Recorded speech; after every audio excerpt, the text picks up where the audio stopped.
Hola, ¿qué tal? Nuevamente aquí en temas legales con Julian Cabarrús. En la primera charla hablamos con Julian con respecto a las diferencias entre el derecho anglosajón, que se sigue aquí en Australia, y el derecho romano, al cual mayormente estamos nosotros acostumbrados los que vinimos de Latinoamérica o España. Establecida esa diferencia, aclarados algunos puntos, iniciamos hoy temas más específicos. Vamos a ocuparnos hoy del nacimiento, registración de nacimiento, quién debe registrar a un bebé, y vamos a hablar también de documentos, los documentos que se utilizan aquí en Australia, la obligación de llevar documentos, qué documento debe portar, qué documentación existe. Julian Cabarrús, abogado australiano, nos explica en nuestro propio idioma todo esto. Gracias por estar con All Hispanos TV. Primer punto, entonces, ¿qué pasa con el nacimiento? Bueno, sobre ese tema es muy fácil. El aspecto de registración de nacimientos se basa en cada estado. En Australia tenemos los estados, que son, aquí estamos en el estado de New South Wales, en Nueva Sur Wales, algunos lo dicen en español. En New South Wales, como todos los otros estados, existe un registro permanente controlado por el gobierno del estado de New South Wales, no por el gobierno de toda Australia. Primero y ante todo, uno tiene que tener su registro en el estado donde nació. ¿Quién tiene obligación de presentar o mantener ese documento?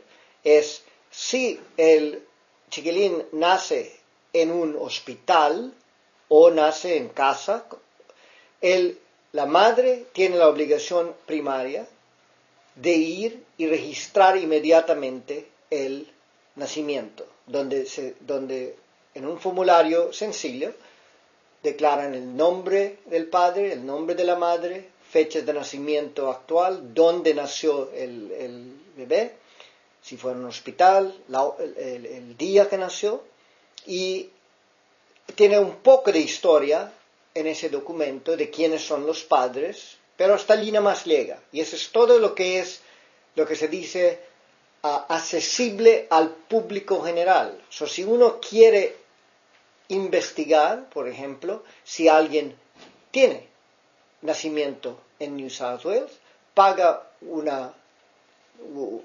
cierta plata a ese registro central y tiene acceso a ese documento, que es un récord permanente y se queda allí preservado por el gobierno. Mencionaba el registro de la madre y del padre. Sí. ¿Existe la posibilidad de no poner el padre? Sí, existe la posibilidad de no poner el padre.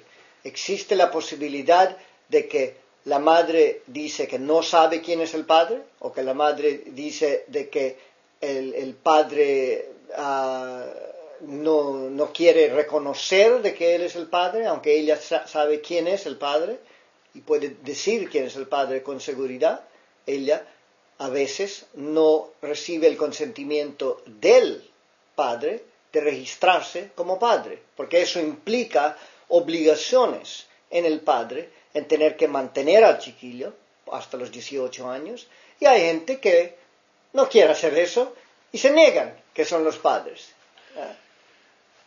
¿Qué documento lleva el niño desde que nace hasta que saca la licencia de conducir, que sería el primer documento legal que ve? No hay ningún documento que un individuo en Australia lleva, por obligación o por querer o por deseo.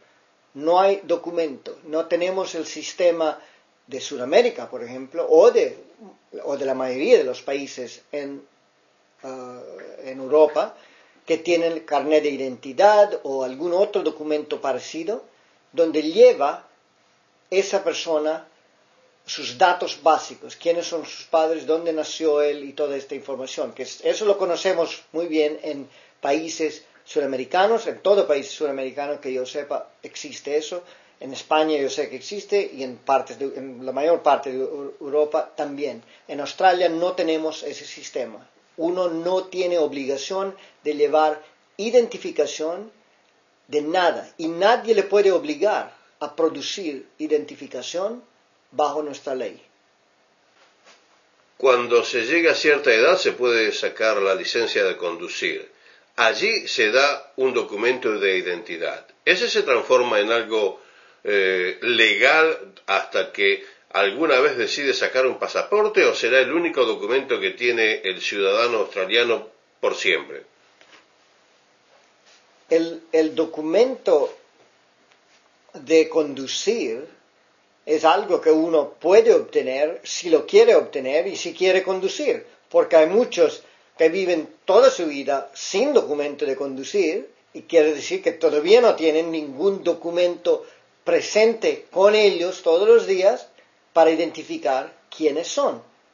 Si uno le pide identificación, por ejemplo, un empleador que quiere emplear a alguien y quiere estar seguro que es mayor de edad, puede pedir que esa persona produzca una copia de su certificado de nacimiento, pero no le puede pedir nada más aparte de eso. Ahora, por costumbre, como la mayoría de los ciudadanos conducen, el documento más común para establecer la identidad de un individuo es el driving license, la licencia de conducir. Pero eso es por costumbre, no por ley. Uno puede obtener, por ejemplo, su pasaporte y tener el pasaporte y no obtener su licencia de conducir por muchos años o nunca, pero ya tiene su pasaporte y ese documento, el pasaporte, es lo que él produce para identificarse si alguien tiene el derecho de pedirle identificación. Pero volvemos a lo que primero dije, nadie puede pedirte evidencia de quién eres. Aunque la policía, por ejemplo, si te arrestan, si la policía dice, te acusamos de algo, tú tienes el derecho de dar tu nombre, tu dirección y nada más que eso. Y no tienes ninguna obligación de producir ningún otro documento. Y esa sigue siendo la ley en Australia. En el próximo programa hablamos de matrimonio. Gracias. Mira.